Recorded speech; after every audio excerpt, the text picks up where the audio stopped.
Hey, dear listeners, just a gentle reminder that you can support the Indube Network by subscribing to the Indube Patreon at patreon.com/Indube. But hold up, Sterling. I keep hearing about this website. What is Patreon? So glad you asked. Patreon is a membership platform where subscribers can pay, fund, or donate to creators for content. In other words, if you subscribe for a small monthly fee, you can get bonus podcasts, reviews, videos, and just awesome extra goodies from the Indube Network. So all that extra stuff we couldn't fit in this episode they're listening to right now will be on the Patreon? Exactly, and so much more. Oh, really? Well, where does my money go? Well, podcasts cost money. Microphones, conferencing software, and host websites aren't free. So every little bit that a patron chips in helps produce the content they already love and enjoy. And for your contributions, based on how much you give per month, we'll unlock more perks to be enjoyed that are created specifically for patrons. Okay, that sounds pretty good. So where do I go again? Patreon.com/Indube. Browse around. Some posts are free. Most are $1, but you're free to do more and you will get more. And we at the Indube Network will certainly appreciate the help keeping the studio lights on. That's for sure. And thank you to the patrons that are already supporting and enjoying all that extra bonus content. Like that one video where you did that one thing you said you wouldn't, couldn't, and shouldn't do. Oh, I know. And I almost got killed to death trying to do it, but I did it and now it's done. That was hilarious. Good times. Good times.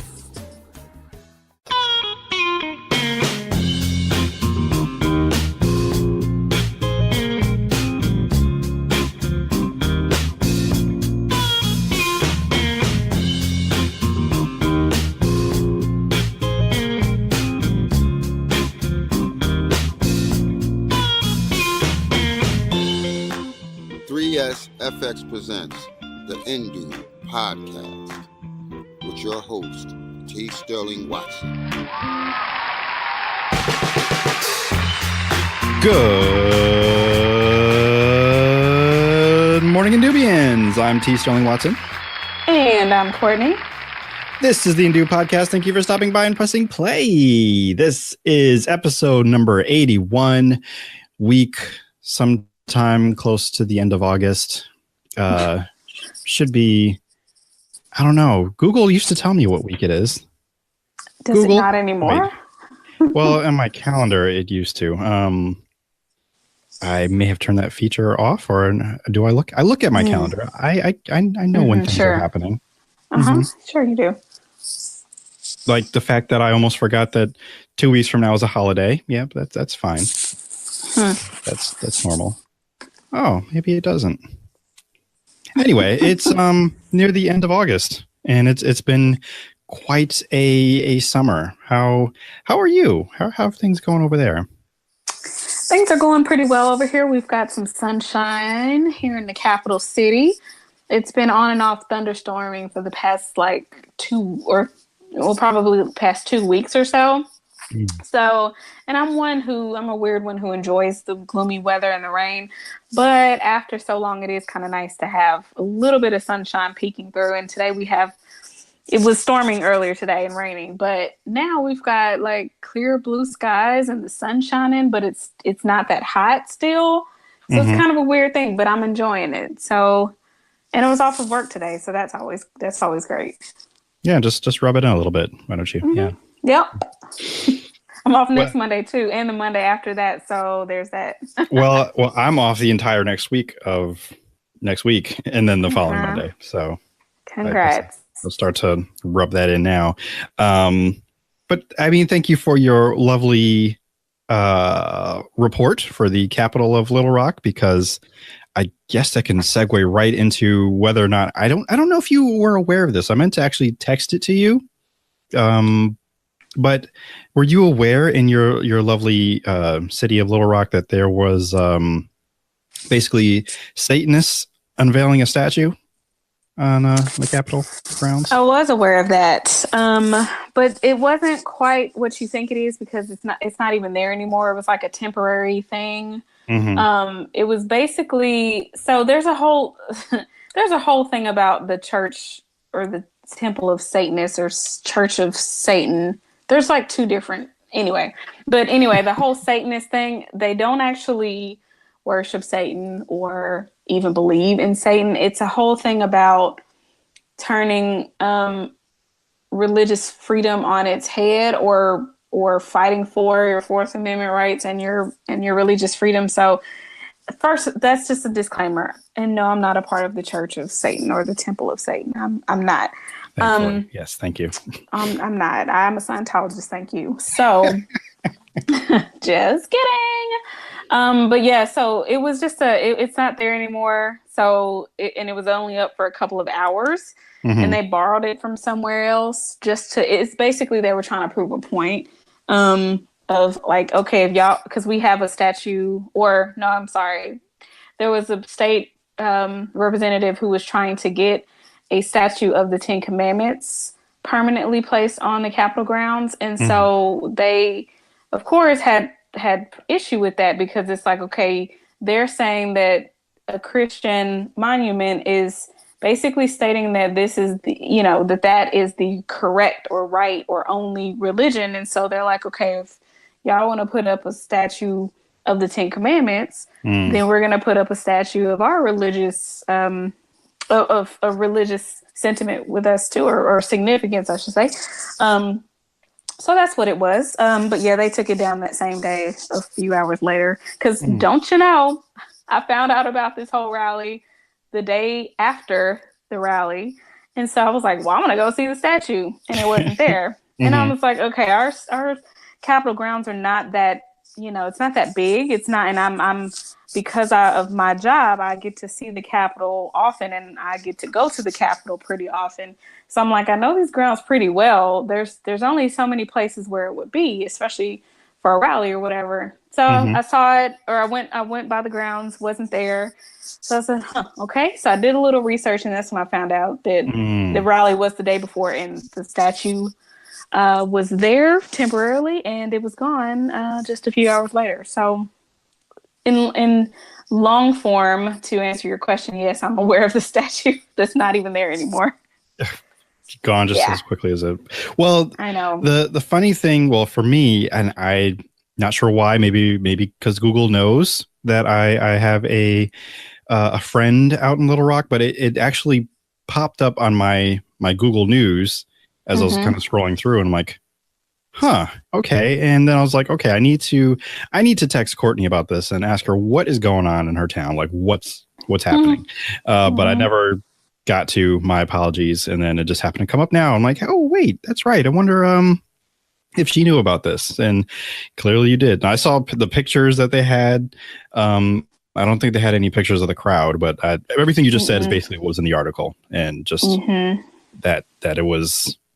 Actually, they didn't say in the article I read, maybe because it was the same day and they did further research since then, but I was led to believe it actually was a group of Satanists that were out there protesting, but they were. But yeah. But I don't know. I guess when I hear that, I'm not here to defend anyone, but it just puts a whole different light on something when you say a group of Satanists. But the point of them being out there was not to like promote Satanism or say, hey, hail Satan or whatever. It was, the point of it was to protest, or I guess to basically stand up for their own Fourth Amendment rights of religious expression, basically. Right. Because the group in and of itself is kind of satirical. And they kind of make fun of the whole religious the institution of religion, and so they use Satan and the symbolisms of Satan in the name of Satan to like get your attention. It's not that they worship Satan; they're actually, most of them are atheists. So anyway, I don't have a dog in that fight, but I thought that is interesting information. And the whole point of the statue was basically saying, well, if you would like to exercise your rights under the Fourth Amendment, then so would we like to exercise those rights. And that's what they were doing. I don't know where it went after that, though. I don't know. Maybe I don't know. I couldn't even ascertain a guess.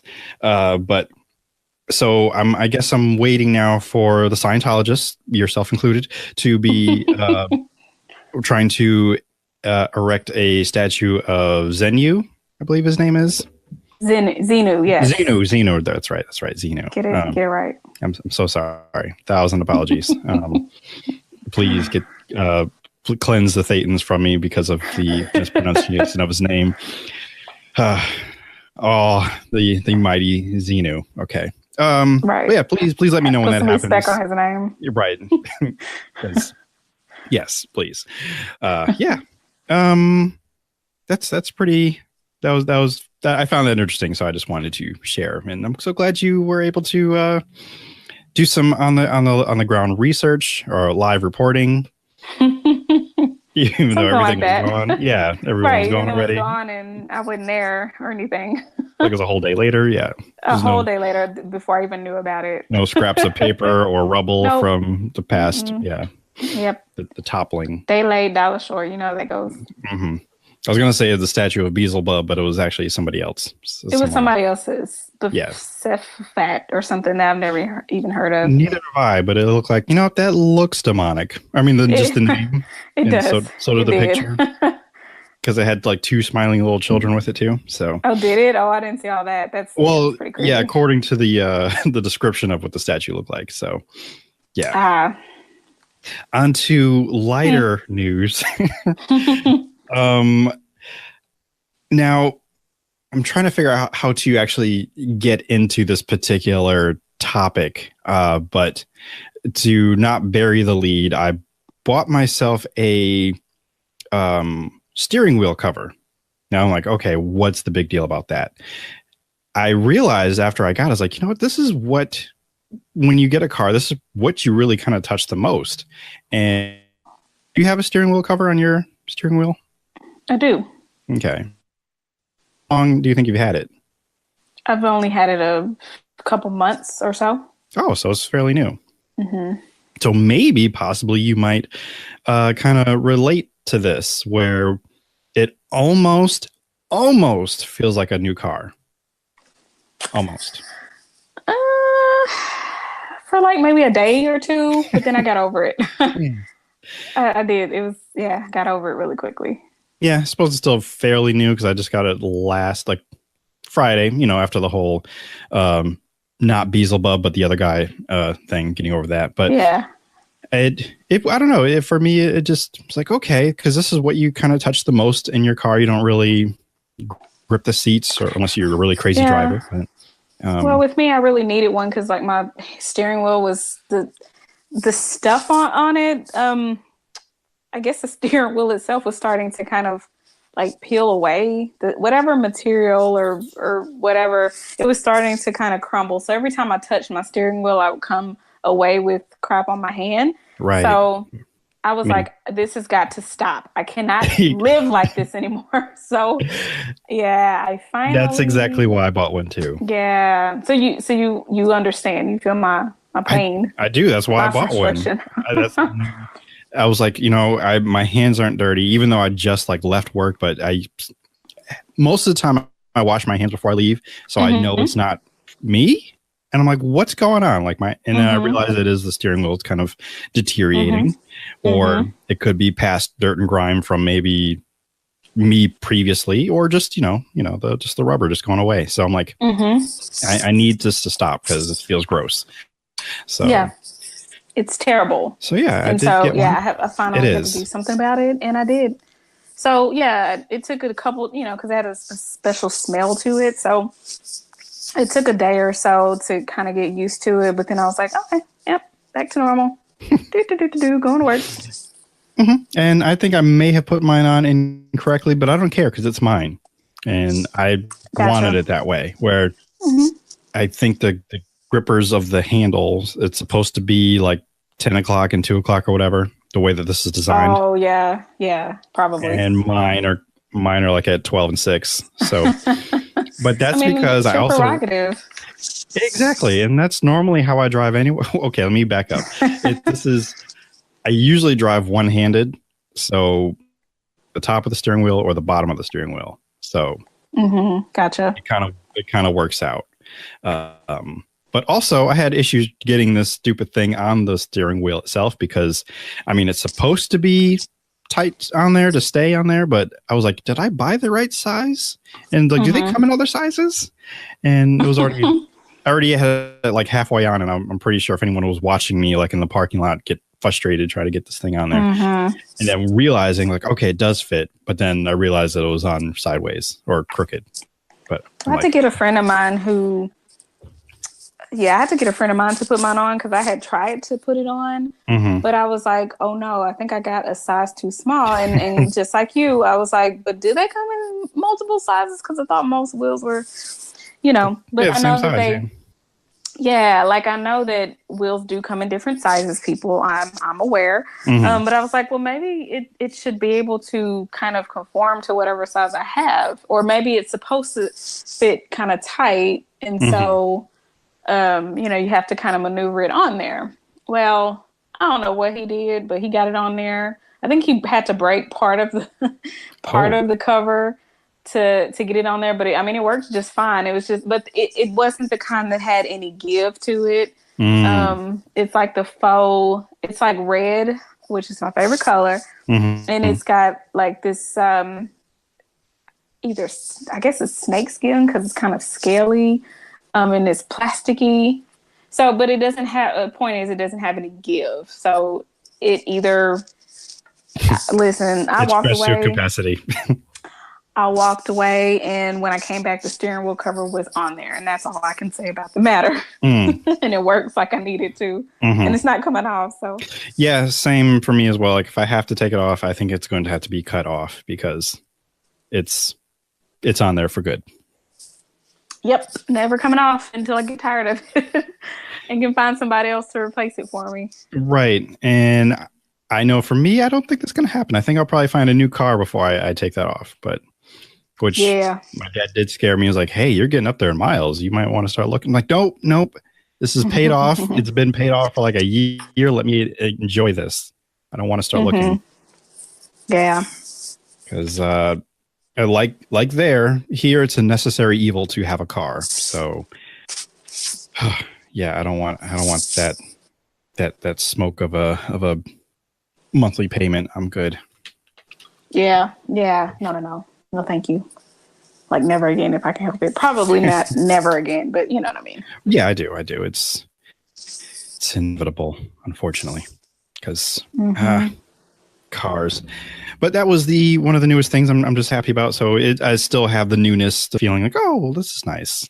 So I'm enjoying it. And I'm just wondering if you and maybe even anybody else out there has had the similar, it's like, what a nice feeling. Because I had been in a rental car recently, and that's like one of the first things you notice is just how the steering wheel feels as you drive.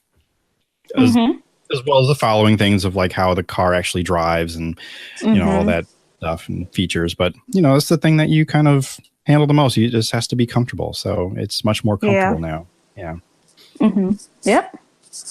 Well, I mean, that kind of goes along with, after you clean your car, like inside and outside, it just feels like a new car. Or if you put a new, my favorite thing is to clean it inside and out and then put a new, like fill it up. It just drives better. Like it feels good. The car feels good. And so it drives better. So, I need to work on this cleaning out the car. Listen, if this is a theoretical thing that I've only heard of, so... And maybe I've experienced once in its lifetime, but it's not like a consistent state of being for the car. Yeah, because I've seemed to track all of nature into my car. So, I mean, I think I have like twigs and leaves from last winter. No, last summer, perhaps. So I need to, and the thing is, I just parked. Finally, the garage is empty. So just in case my parents are listening, though, they're now finding out that I'm just now parking in the garage again. But we've got a lot of trees here. So with the trees, there are birds, and the birds just like to just poop wherever. And most of the time, that's just in the back of my car. So it's a hot mess. Even after I come from the car wash, I do the car wash more than I clean the inside, and it's almost like it doesn't matter. So I'm like, I don't know, and I don't know what they eat. It's ridiculous. It doesn't matter what they eat. It's coming out. Yeah, and it's multicolored. So that's why I'm like, I don't know what's going on. It's insane. That's gross. Yeah, I didn't want to get too graphic, but I'm just that's where I'm leaving it. So it's, and hopefully I'm safer in the garage. Hopefully there's less spiders that I have to walk, not into the spiders, but the webs, because that also has happened. And I just feel like I need to I might already be like running short on time trying to get to work, but then I run into a nice freshly built web, and now I have to go back in the house and like take all of my skin off and then try to see if I can get to work on time.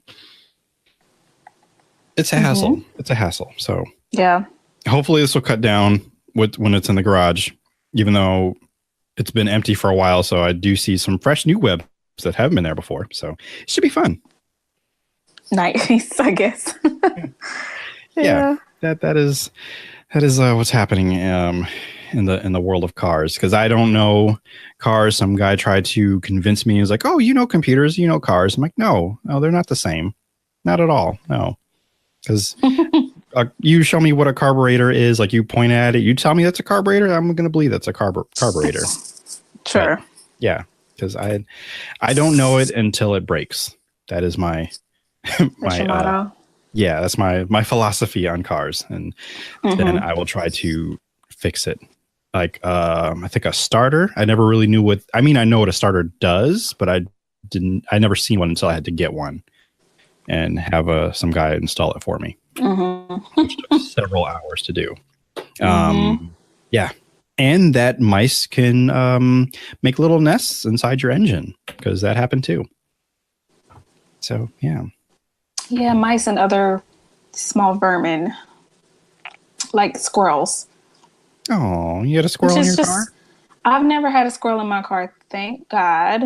But I know other people who have. So I know that it's a thing, and it's not a fun thing. It's not a cute thing at all. Oh. It's actually quite terrible. Yeah, or I guess can be. Yeah, they are a little bit bigger than mice, and yeah, it's not fun from what I understand. So. Yeah. Well, it does. I like squirrels more than mice, but I don't want them in my car. The engine's just not a good place for them to be. It isn't, even though they seek warmth and probably protection from the elements. But this is not That's safe. Not our problem. It isn't. But I mean, they are just looking for shelter and a place they can call home. And I'm in agreement with you that the car is not that place. Yeah. Just stick to the trees and lakes that you're used to. I can never remember the lines of that. But I got the reference. Thank you. Thank you. Thank you for meeting me there.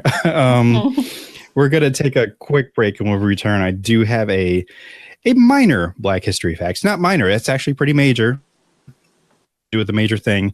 I'm really selling this, and big, and it's really not that big, but we're going to get to it when we come back on the Indu podcast.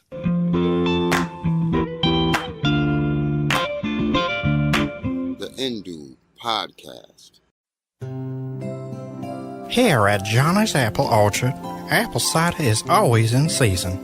There are plenty of happy customers year-round. I love me some of that apple cider from that Jimmy Peach Fuzz.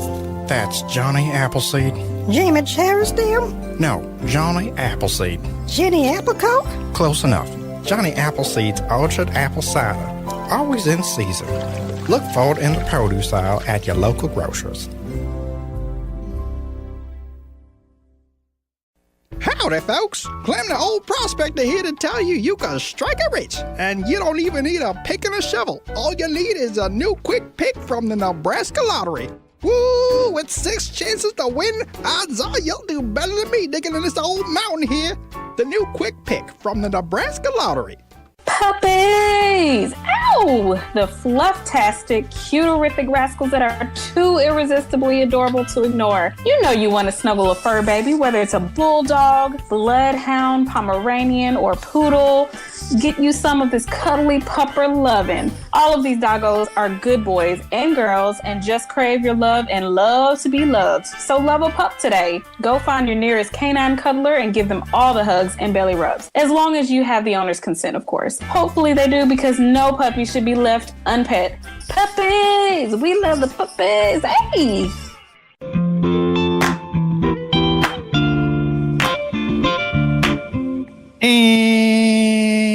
And welcome back to the Hindu Podcast. Black History. Black History. Black History. Black History.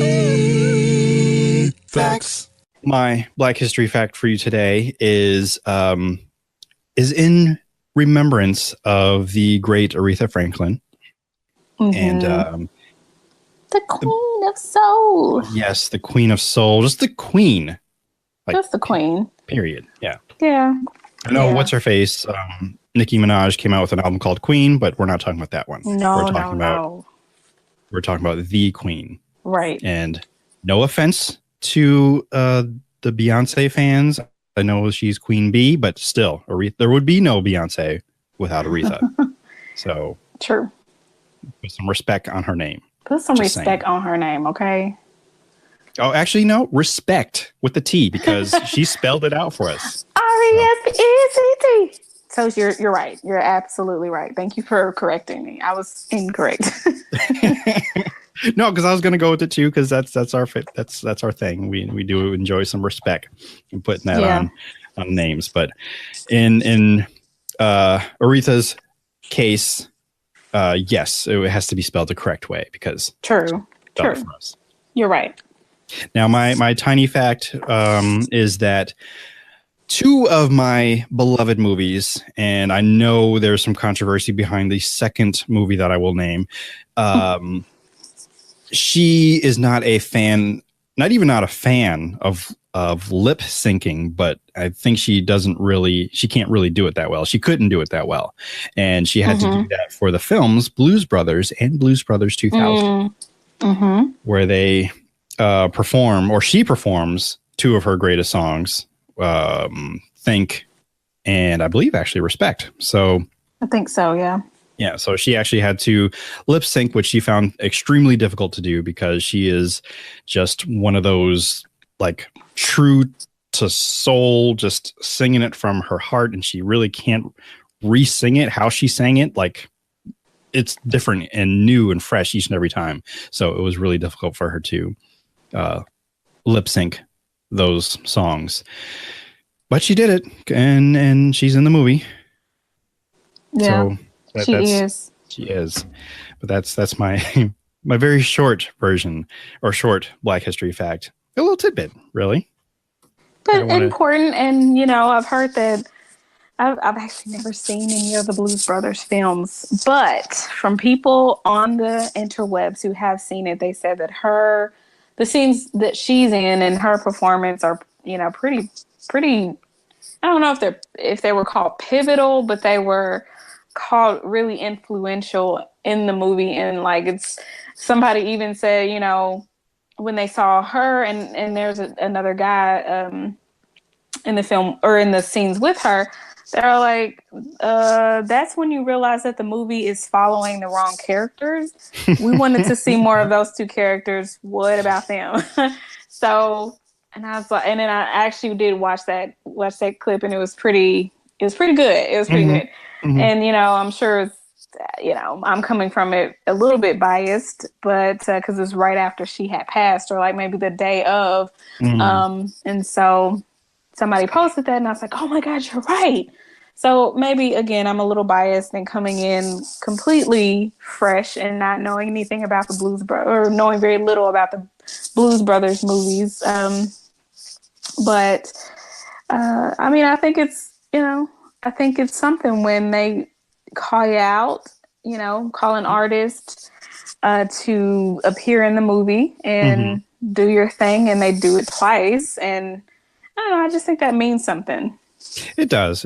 And they had to, and I felt she was definitely used well. And just a little bit more background or context rather. And I would agree. I would be interested to see what their home life would be, because Aretha is actually singing to her husband, who is being recruited back into the band, and she's basically saying, first of all, you better think about what you're doing or what you're trying to do to me, because hanging out with the Blues Brothers is usually would end in something terrible happening. So, which it does. And, despite what you may feel about the second one, because a lot of people feel the second one shouldn't have been made and thought it was trash, but that was my introduction to the Blues Brothers, so that's kind of where I stand on that. And even in the second film, when they go to recruit him again, she's like basically saying no, but again, you better respect. You better show me some respect. So it's great. So it's well used. I mean, there's definitely some other legends that are sprinkled throughout both movies, because Ray Charles was in there, but we're talking about Aretha today. So, Right. I mean, I only named one, and there's like a good plethora. Actually, I think they're all guys too. Except for Blues Brothers 2000, because Erykah Badu's in that one too. So she plays a significant role in that. Oh, wow. I'm sleeping on this movie. I need to get with it, apparently.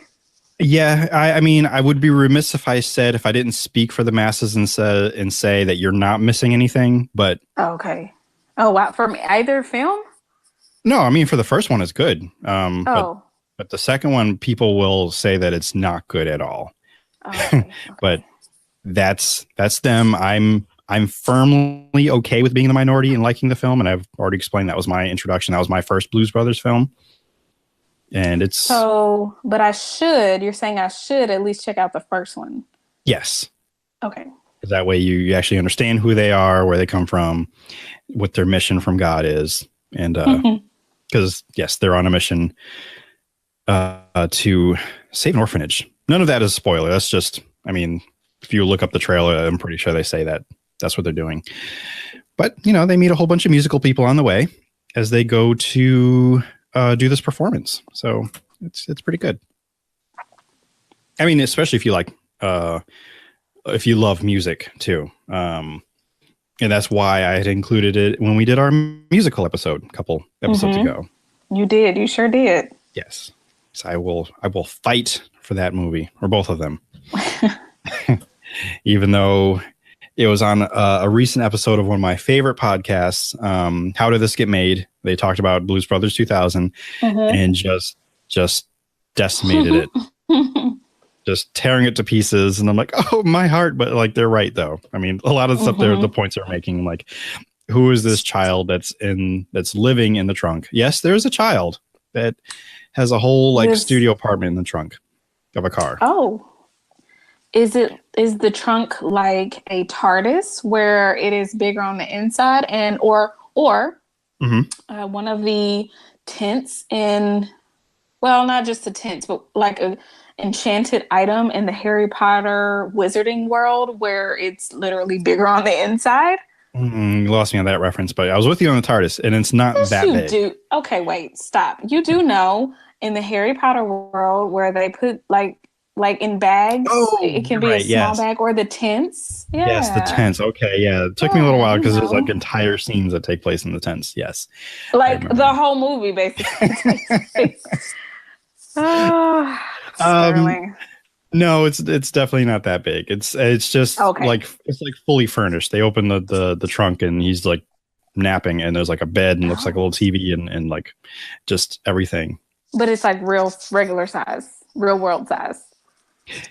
It's child size, like super small. Sure. So it's like, but it's not like because even the Genie's bottle, except no, that's a little different because like in I Dream of Jeannie I Dream of Jeannie, she becomes smaller, like the contents within the bottle, the Genie bottle. It's not like that. It's just actually real life child size. Yeah, it's very compact. Like really all the kid really has room to do is just maybe roll over, and that's it. Got it. But like he can't pop up in the middle of a nightmare.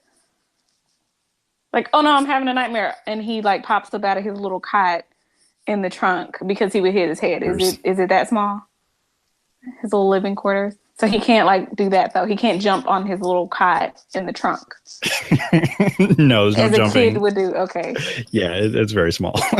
Got it. Okay. No, I'm with you. I need context. You know what I'm saying? I don't know if this is fictional studio size apartment or if it's there or like child abuse. It's probably borderline child abuse, practical joke for the sake of a movie, and I'm starting to laugh because we're analyzing a scene that's only like 3 seconds in this movie. But it's great. It's wonderful. And there's much more ridiculousness that happens in this movie, and it's just funny that we're the second one that we don't like. Yes, I'm putting "we" in quotes because I'm not including myself in the "we" because I like this movie. I own this movie. I own the soundtrack to the movie because that was my thing. For this movie. I will stand for it. You're the only person who stands for it, though. Probably. Or one of 10, maybe. Probably. I'm gonna name check another podcast I've been listening to that our friend Blair Imani is on. Hysteria. Nice. Awesome.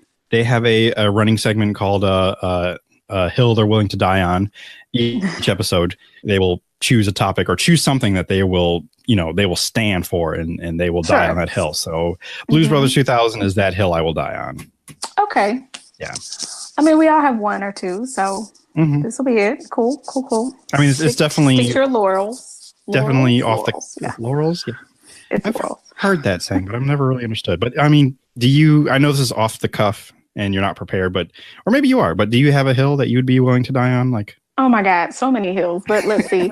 I gotta pick one though because this is on the spot and I gotta make it count.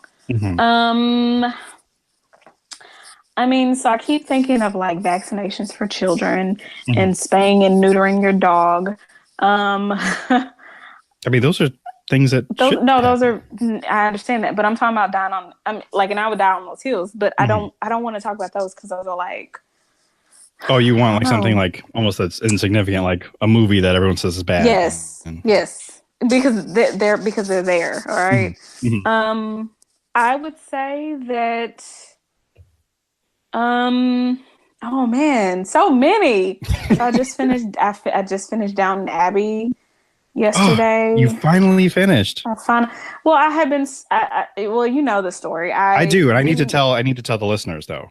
Okay, tell the listeners, or do you want me to tell the listeners? Yeah, I want you to tell them. Yes, you tell them. So I've been watching Downton Abbey. Well, I say been watching. I started watching it maybe like a year ago. Or 2 or 3 ago. Yes. But when I started to get to the final season, which was season 5, I was like, whoa, let me just slow my roll here because I knew that it was ending and I didn't want it to end. And that show, it just makes me feel things and I love it and I didn't want it to end. So I stopped for like a year.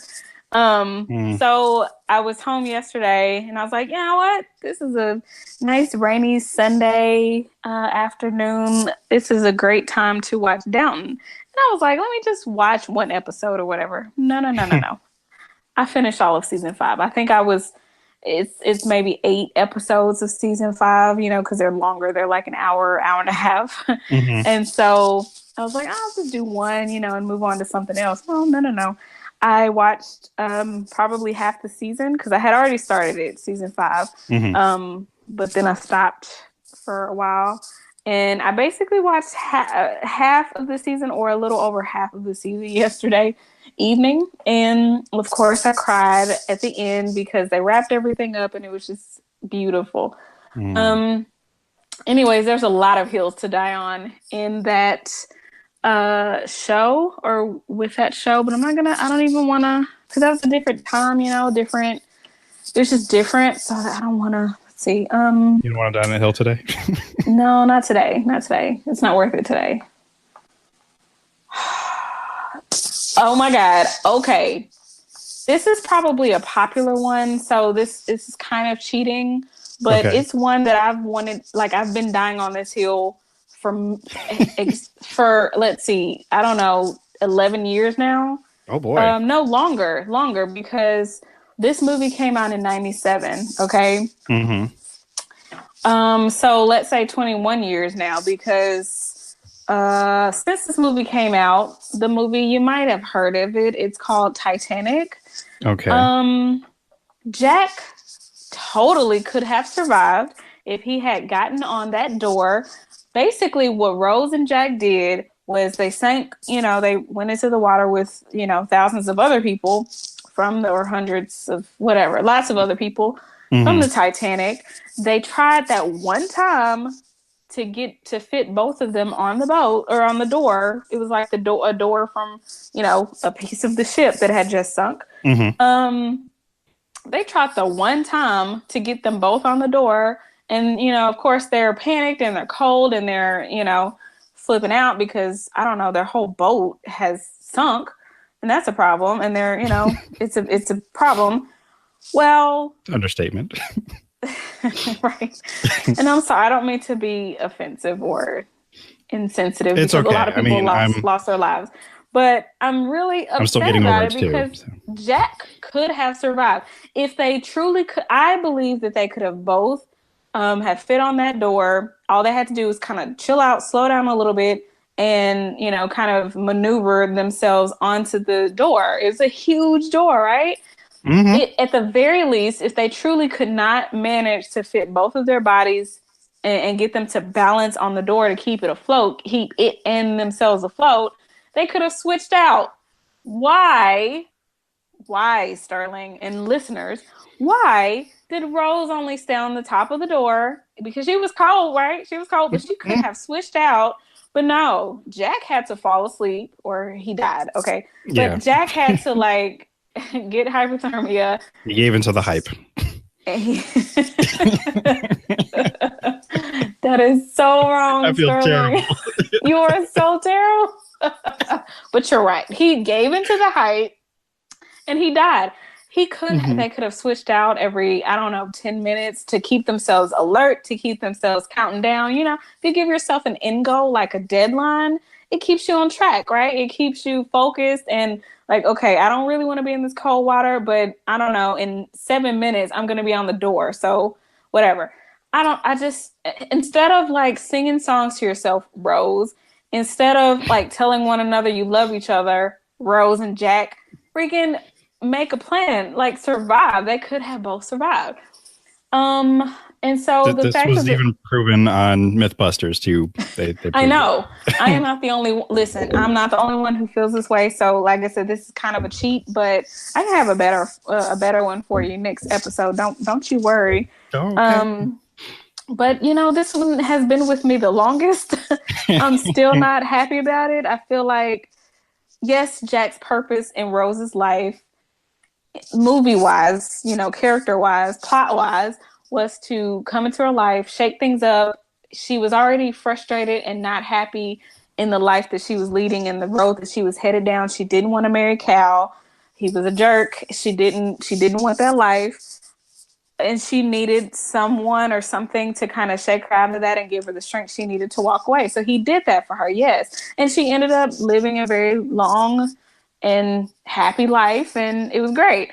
But how much more abundant and full could it have been if Jack was with her? They could have grown old together. They could have done so much. Like I said, granted, Rose went on and did some great things on her own, and she married, and she, had grandkids, and, it was great. But Jack was the one who ended up with the short end of the stick here. He won his ticket, and then he died. I don't know. It's just bittersweet. And yes, the movie is brilliant, and I love it. It's still one of my favorite movies, but that's a gaping plot hole. And I'm obviously still not over it 21 years later. So, well, like you said, it's a very popular thing, and you're not alone in that. There's still many people who are upset about it. I can't even really recall how many times I've seen it, but I definitely can count on one hand. So it's definitely. I mean, when it came out, you don't have a dog in this fight. Not really, but I do recall when it came out. All the I was one of the first people in my class to get the internet, and all the girls in my class. I know I was just so special, but all the girls in my class kept bothering me because they wanted pictures of Leonardo DiCaprio, because this was around the time that movie came out. So I was like, hey, can you print out some pictures? Can you print out more pictures? And I think I was just loving the attention from the ladies, but sure. It was really, they were just using me until, they got what they wanted. I'm sorry. Yes. But oh man, what a time that was, where those pictures loaded oh so slowly and the printers printed oh so slowly. And it was just like one picture like in the small box, and then there's all this white paper left over. Good The good old days. Yeah, the good old days, man. It is. But yeah, okay. Well, I mean, it is a legit hill to die on, is what I'm saying. So it's definitely. I'm still not over it. Yeah, and unfortunately, I don't think you ever will. Especially, listen, I don't think this is over. I'm sorry, I'm done like ranting about it. But this is over.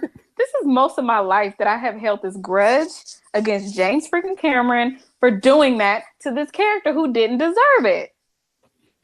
And but I get it. I know, like I get it. So you can save it. Don't at me with that. No, he could have made it. He could have made it. I know he's not caring an iota about it because he's too busy out in Pandora doing stuff that nobody asked for. He don't care. He don't care. He did that on purpose. Yes, that is a little bit of shade for Avatar, but yes, nobody asked for all them sequels. Did nobody ask for it, Sterling? And I liked Avatar, okay? But I liked Avatar in the movie theater. In the movie theater, I liked it. At home on a regular screen. I love it in the regular screen. I just love it. I really do. But you know how I feel about sequels and capitalism and stuff. So that's another hill I can die on. Sequels and capitalism. I mean that's what it is. It is what it is. Yes, that is what it is. I have a whole segment on my hatred or strong dislike of sequels and capitalism. That might be a thing we may do for the Patreon, because that is something I kind of would like to do extended. Listen, I have thoughts and feelings about it. Thoughts and feelings, folks. I believe you. I thought about going to a break, but I just want to hurry up and get to our Word Watch. Word Watch. Which is brought to you by the Curiosity app, which is like one of my favorite apps since I've been on my social media hiatus, which is still happening. So at some point I will return. But actually, I did text this one to you already, just to give you a heads up. I'm like, hey, this is going to be the next Word Watch, because it's you did. It is. It's a fun. good one. Yes, and the word is eggcorn. I had to separate it because if I say it too quickly, you might not catch it. But it sounds like eggcorn, and that's not right. Right. So tell us about it. Right, and an eggcorn is a word or phrase that sounds like and is mistakenly used in a seemingly logical or plausible way for another word or phrase. For example, all intents and purposes. The eggcorn would be all intensive purposes. Mm-hmm. Sure, it's not right, but is it really wrong? I'm starting to read the article. And there's whole more examples of it where some people mistakenly hear buds instead of earbuds. No, people, what? Yeah. No. That's not right, is it? I've never heard of that, but yeah, that is one. I would correct them on the spot. And I hear a lot of wrong sayings and wrong things, and I try not to, out of respect for the person, I don't want to like belittle their intelligence or something. I don't want to do that, but I would absolutely be like, excuse me, what did you just say? Did I hear you wrong? Did you what? I would definitely call them out in a polite way, but it would happen. Mm-hmm. And some of them are more of a spelling thing, so you wouldn't, like, if you would hear it, it's different. And I have a couple more examples of what I mean by this. For example, like real trooper, like there's nothing wrong with actually hearing it, but if you write it out, what you mean to say is real trooper, and troop is spelled TROUPER. Yeah. Okay. That's one I didn't know about. That's true. So. That's true. And one that I was never sure about, but now that I know that this is an eggcorn, is buck naked. A lot of people say butt naked, even though, right. I mean, in my mind, it's almost like the same things. Like, well, if you are buck naked, then your butt is naked. So right. Yeah, I think I I personally like alternate between the two, so I say them both. So I'm guilty of that. But I also think that they're the same. You're just saying it different. I mean, I don't know. Right. One I remember hearing as a kid was, and I think I found it out on my own because there was a game show, I think. But dog eat dog. I thought it was doggy dog. And of course, Yeah. there's a particular rapper who has a name who does not make this any easier for us. So, but dog eat dog. True. So, because the phrase would be like a dog eat dog world. So I'm like, okay, it's a doggy dog world. What does that mean? But then, with the eat in there makes much more sense. It does make a lot more sense. Deep seeded, and what we often hear is deep seeded, as in like a seed that I guess has been planted very deep inside of you. Yeah, but it's actually seeded as if you're taking a seat. Seated, yeah. But okay, I could argue that one. I've seen it and heard it both ways, and I think both are right. But was one of them referring to a plant? No. Okay. Is this supposed to refer to a plant? I mean, the deep seated is, seated. Yeah. Ooh. It takes a lot of work to make sure you enunciate. Enunciation. Yes. That's the correct one with the seat with the T. But I mean, deep seated with a D. I feel like I think I'm on the same page with you, or you can kind of make an argument saying like that's something that's been, dare I say, rooted within me, and it's like it's been planted in me long ago, like Inception. So oh my God, I was gonna say yeah, exactly. So what does deep seated mean? Like what do they say that means? Do they say? It didn't give a definition. It's just they actually have a list of like 18 of them of what people hear and what they actually mean. What they say. Oh, okay. Yeah, or the correct form of what that phrase is. Deep. I just searched it on Google, and deep seated with a T. The definition is firmly established at a deep or profound level. So I feel like that may be the correct, and I'm using air quotes, the correct version of the term, but like they basically mean the same. I found something that is doing deep seated versus deep seated. It's gonna take me too long to figure this out, but yeah, we'll have to go to that because I might have to fight you on that one, or fight the article on that one. Yeah, because I mean, it's not a term, not a phrase I've ever actually used. So as far as I know, I don't know. I mean, it probably escaped my lips at one point to describe something I thought was deep seated, whatever term you want to use. But that's what I once heard. Neck and neck is another one where some people have neck in neck and not neck and neck. But that's it's not one. A lot of them I kind of already know the correct one, and I'm like, how do people get this mixed up? But like this one, jig solve puzzle. That's one people thought like that's what it was. No, not jigsaw puzzle, but jig solve. I've never heard that one being misinterpreted. That's a new one for me. Yeah. This one, I admit, I also wasn't sure of what like the phrase. It's like I know what it means, but I didn't know where it comes from. But the correct term is pass muster, but people will also often write or maybe say pass mustard, which is very close. But I don't know. I don't know if I know that term though. For something to pass muster, meaning like it passes the tests, basically. Oh, okay. Got it. With you. Yeah. So some people, I guess, hear muster and think they're saying mustard. So it's like, oh, it passed mustard. Okay. Okay. And trying to find the other. Takes two to tangle is what I'm not sure how people got that. It's like it's a dance, but whatever. It's a Again, dance, we don't want to belittle people's intelligence. Right. But the phrase it takes two to tango. Tango, not tango. yeah. Even though, with some good tango, if you're tangling really well, then maybe you do look tangled. Maybe. Sure. Okay. Yeah.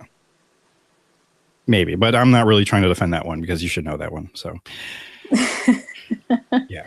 So our word watch today was brought to you by Curiosity, one of my new favorite apps. I actually had like a list of other curious apps articles.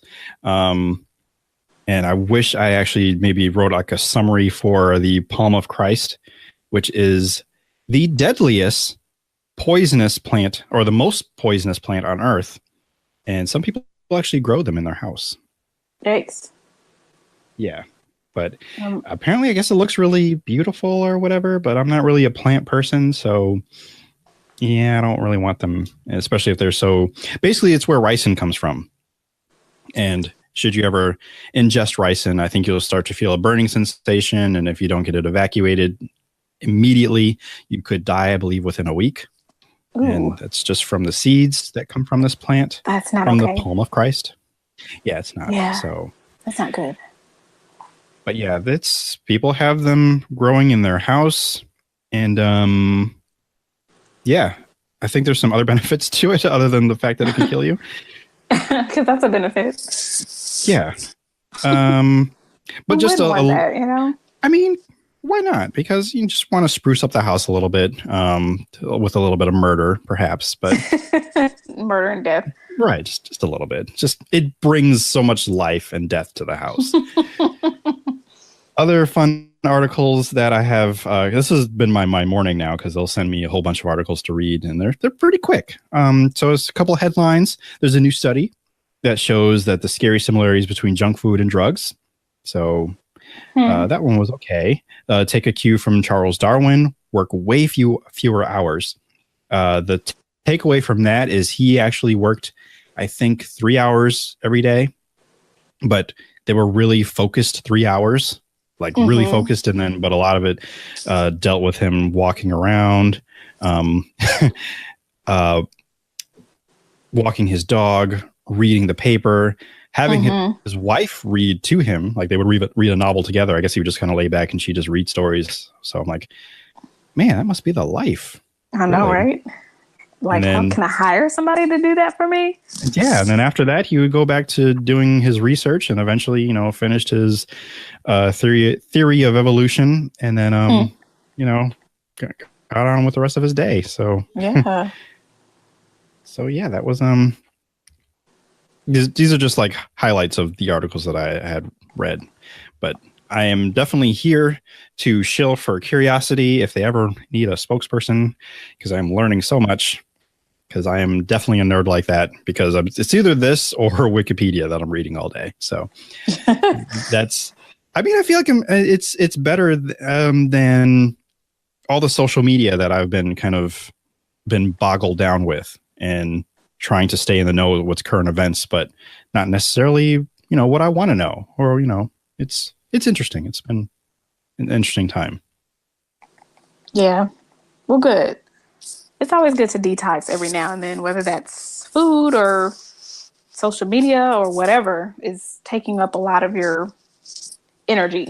And it's enriching because it's like with this stuff, I don't have to worry about, because most of it is all like fact-based. So it's not like I don't have to be concerned with any retaliation except for these palm of Christ flowers, but like anything, people's like opinions of like, that's not right, or trying to think of an example. I've been away for so long, I don't remember what it's like. I've already forgotten what I'm trying to say, but it's refreshing. It is refreshing to read these things, and it's great to just absorb knowledge and be stuffed with all these useless facts, which I have no idea what I'm going to use. It doesn't matter. They'll be there when you are ready for them. This is true. And actually, some of it has started to come back out because people will ask me questions. My mother, for example, asked me about, I think, like how movie studios work. I forgot, we had finished watching some old movie. Oh, she was asking me about all the, like the titles for like production companies at the beginning of the movies and like who they're from or, yes, we were watching Turner Classic Movie, and they talked about Spencer Tracy being fired off of a movie, I think, or fired from the studio or something to that effect. And I explained to her how things had worked back then, where movie studios actually owned actors, and that's why they had to do like 10-picture deals. And I think they still do it today, but definitely back then it was a different time. So. Yeah. So yeah, I'm basically trying to get I can't get Robert Osborne, may good Lord rest his soul, his job. Bob Makowitz, I think his name is. He's the guy who replaced him and does like all the intros before and after a movie. Okay. But you know, it's a job I would like to have, just coming in the beginning and at the end, giving you some little trivia facts about the movies that you're about to watch. Or if I do that for some other channel, because you know I don't know, should BET ever want to like really class things up? It's like let's do some classic movies and have this guy come in and narrate it, introduce it rather. Right.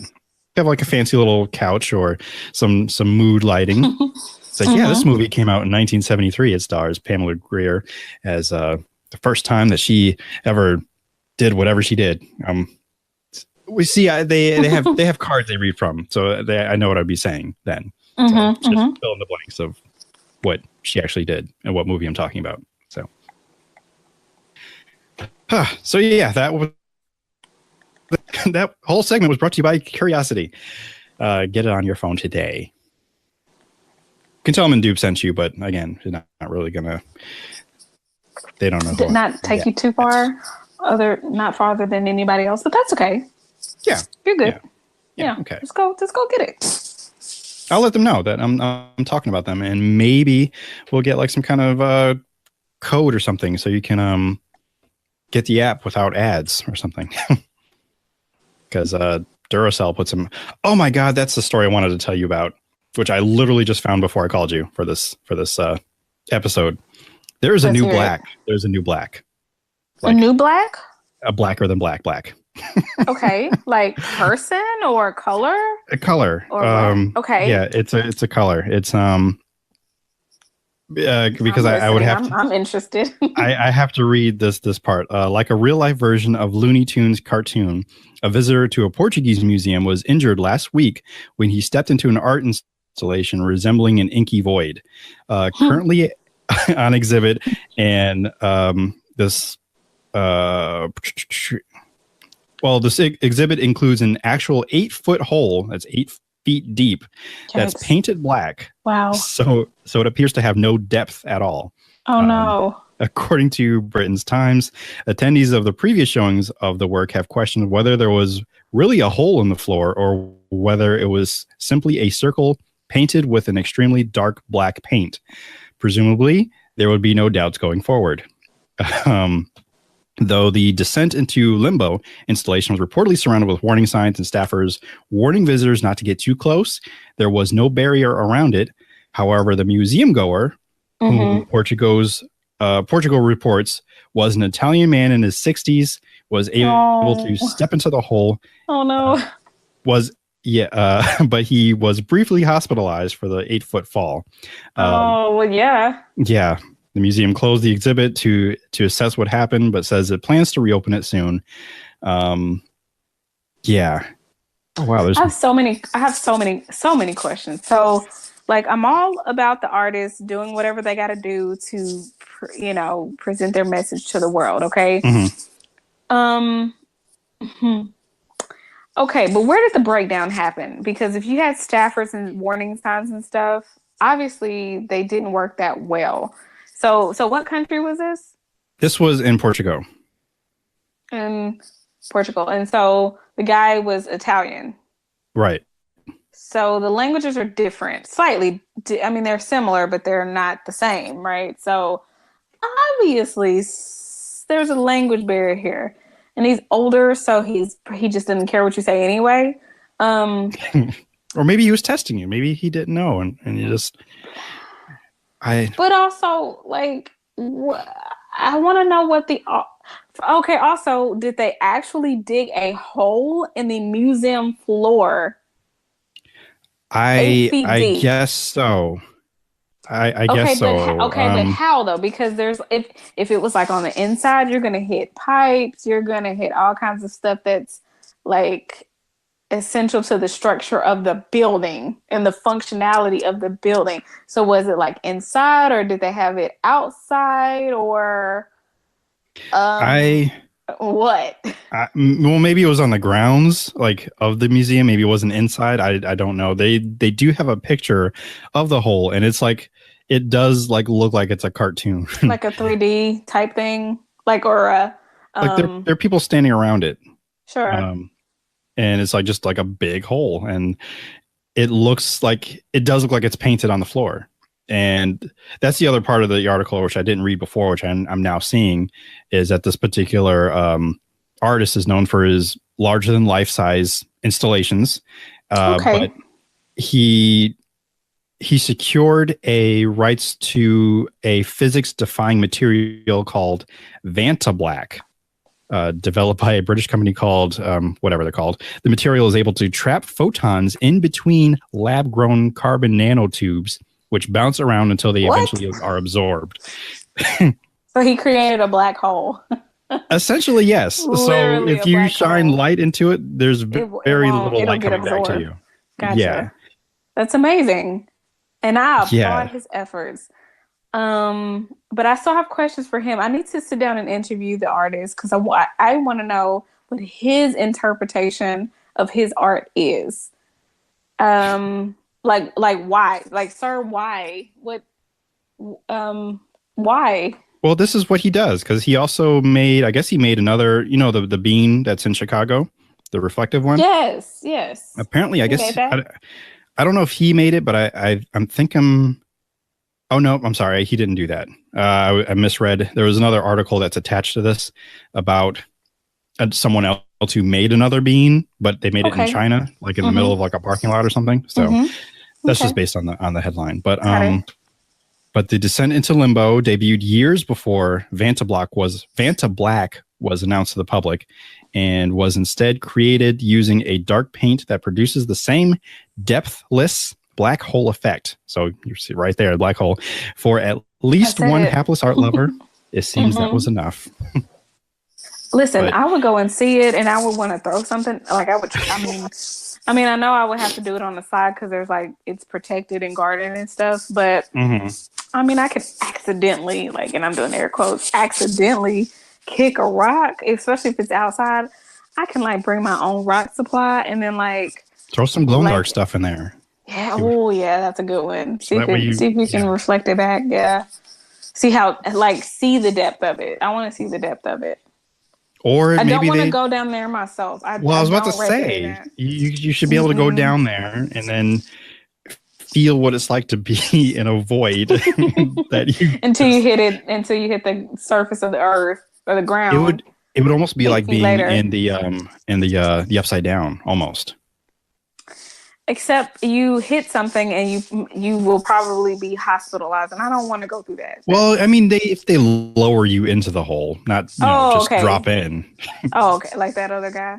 He just took matters in his own hands and was like, "I want to see." Yeah, I mean, he may have been really careless and just not, looking where he was going. Oh, bless. That's or he was terrible. He was like a cartoon character, and you don't fall until you look down. And then you just walk right across, and then he's like, "What? Oh!" He's like, "Wait a second! Oh crap!" And then he turned to his friends and he waved bye, and he fell. So.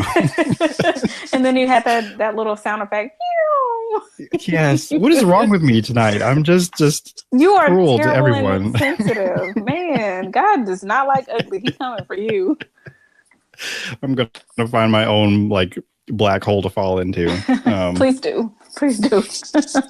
But I think I might have to post this article. I'm going to post it on the Patreon. I was going to post it in the show notes, but I'm going to make you go to the Patreon, folks, because there's other links to other articles that are familiar or not familiar that are related to this. I'm just going to read the headlines because each headline makes me want to read the article, and I don't have time to read the article right now to share it with you. One article, the headline is "There's a new material that's so black you can't see it," and the picture they use is just black. This one's my favorite. This new blackest black material is even blacker than we thought was the blackest black material. And they have a GIF that's attached to it, and they're showing a red laser beam go across it, and the red laser beam disappears. So I need to know more. You can see an endless water vortex beneath this floor, and it's like a swirling. This looks like the black hole that was on an installation, but I don't know. It just looks interesting. I have to read it later. And then, of course, the city in China built its own Chicago bean in a desolate parking lot. So I kind of want to check that out, too. It's just in the middle of a parking lot? I guess so. All of this is on Gizmodo. So, like I said, I'm going to post that article on Patreon, and you can go check it out there. And maybe the related articles will be there as well, hopefully. But I will read those. Oh, I might read them tomorrow morning for my my breakfast reading. So, yeah. I think somehow we might have to try to figure out a way to get something black hole related in each episode, since now this is the second time we brought it up. I mean, it's because they're amazing and they should be honored, and honored, feared, and respected. Yes. Okay. Well, those last two, I suppose. Because I actually did. Oh, there's a video I have to send to you as well that is black hole related. I may also post that on the Patreon as well. So keep a lookout for that. But I think that just about does it for us for this episode. Awesome. Not sure if I missed anything. I know I didn't do anything Sheboygan related. There really wasn't anything interesting to me. Nothing. No offense, Sheboygan or Sheboyganites. I still love you. I just didn't see anything that was like good or, worthy to share. There's like things that are happening, fires burning, floods happening. So you're in my prayers. And your thoughts. Yes. Did you have any thoughts, any shout outs? Do you have anything that you wanted to say? Any more hills you might want to die on? Any Not today, I have many hills that I am willing to die on, but you'll have to just come back next time or later or whenever to hear about those. Now is not the time. I'm just gonna, I'm gonna space them out. I don't want to overwhelm the people. So okay. Oh, but they're always there. So don't worry. They'll come to the light. I'm sure I will have more too. And I didn't even realize that the Blues Brothers 2000 thing was a hill that I was willing to die on until I was here defending it. I'm like, this is one of my hills. Okay. So, and I'm okay with that. As I've It's important before. to know yourself. So know yourself, right. Know your personality and your strengths, your weaknesses, all of that. And so this is one of your many aspects of your personality that just came out. You didn't even know it. You didn't even plan for it. Correct. You're absolutely right. I mean, there definitely are some movies in my collection that I might struggle to defend and be like, you know what? I think it's time to retire. Like, let's pretend that I own this movie kind of thing. So, but that's not one of them. Blues Brothers 2000 is a keepsake, even if I am the only one keeping it. So I cannot wait to hear. So yeah, do you have any other thing you would like to shout out or people to follow you or so forth and so on?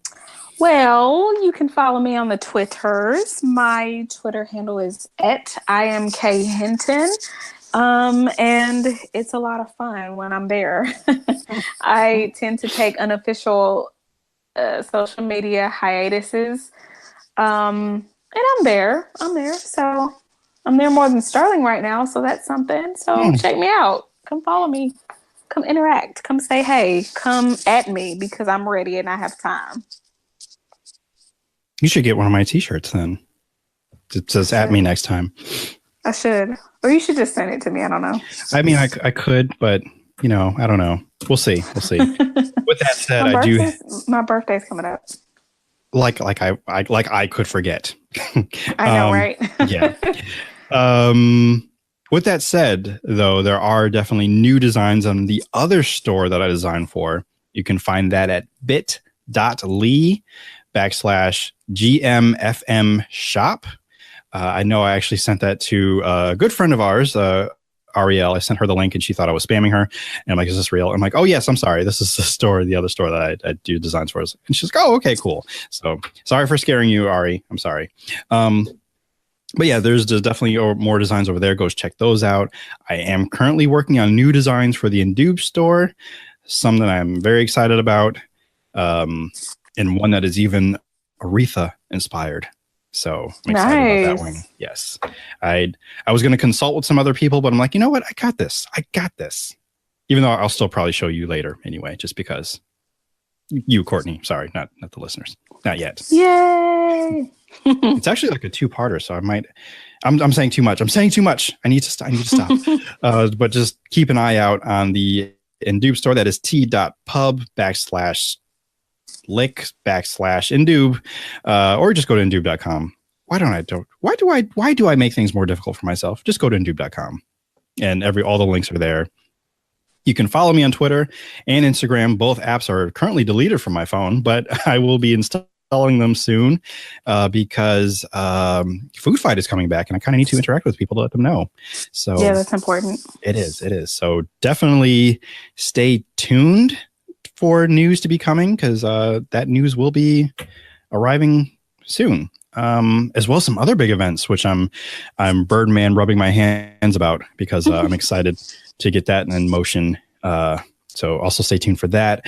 Trying to think of any other announcements, and I can't think of any, so I think that's it. I should have my closing memorized, but I'm going blank. So I'm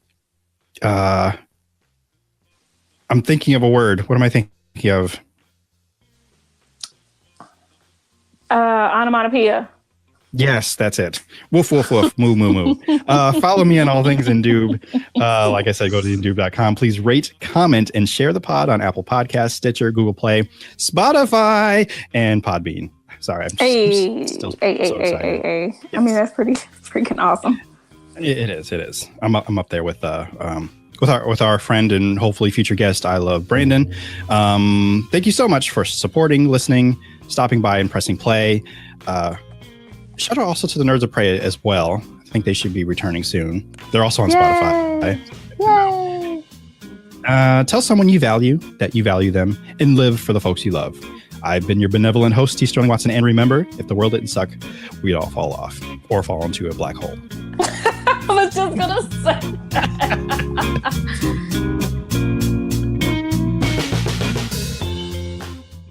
The Indube Podcast is recorded in a studio somewhere on planet Earth. The Indube Podcast is part of the Indube Network. And if you'd like to get in contact with the Indube Podcast, please email indubepod@gmail.com. That is indubepod@gmail.com. You can find the Indube Podcast on Apple Podcast, Stitcher, Google Play, and of course, Podbean, or wherever podcasts may be procured. If you'd like to find out more information, please visit indube.com, where you can find our store, the blog, and of course, our Patreon, if you'd like to support and donate and find more perks and fun things to listen to and watch. For Chief, DJ Joe Daddy, Bilford, this is T. Sterling Watson signing off. Thank you so much for listening. golly. I was still in my Gotta be quicker than that. Okay, old man with a fishing rod and $1 hanging. That's how that man fell in the hole. He's trying to get that $1. He's like, oh, I'm so close. Whoa! Whoa, gotta be quicker than that. That's exactly how it happened. Terrible. Oh my God, you are so horrible this episode. Oh, I think it's the lack of cynicism. It's just coming out through this means, perhaps. I don't know what it is. I don't know, but you need to repent. You need to pray to your God. I wasn't sure if I should embrace it. Like, no, this leaf I'm turning over into a monster. You're turning into an anti-hero. An anti-hero. I'm going to save someone, but barely because I don't care. Yeah. You don't care because you're an anti-hero. So Right. you're just probably gonna hurt somebody in the process. Is that really what you want to do, sir? Well, I'll save them, but I'll insult them when I'm done. Like, like I rescued you from this hole, but you're an idiot. So like during the rescue, you're gonna degrade them and save their life at the same time. Got it. Like, you're stupid for falling in this hole, but at least you're out now. And then throw money at them and go get a sandwich because they might be hungry. I don't know how long they've been in that hole. They should, take care of their life a little better. I don't know. Yeah. Okay. I hear you. I don't condone this behavior. You're wrong and you're terrible, but you're mine. So I may do better. I might do better. No I think promises. you should really consider doing better, though. I'll think about it. Okay, whatever you say. I don't believe you until yes, I see differently. Proven innocent, maybe? Yep. Use your words, Chief. Good boy. This has been another 3SFX production.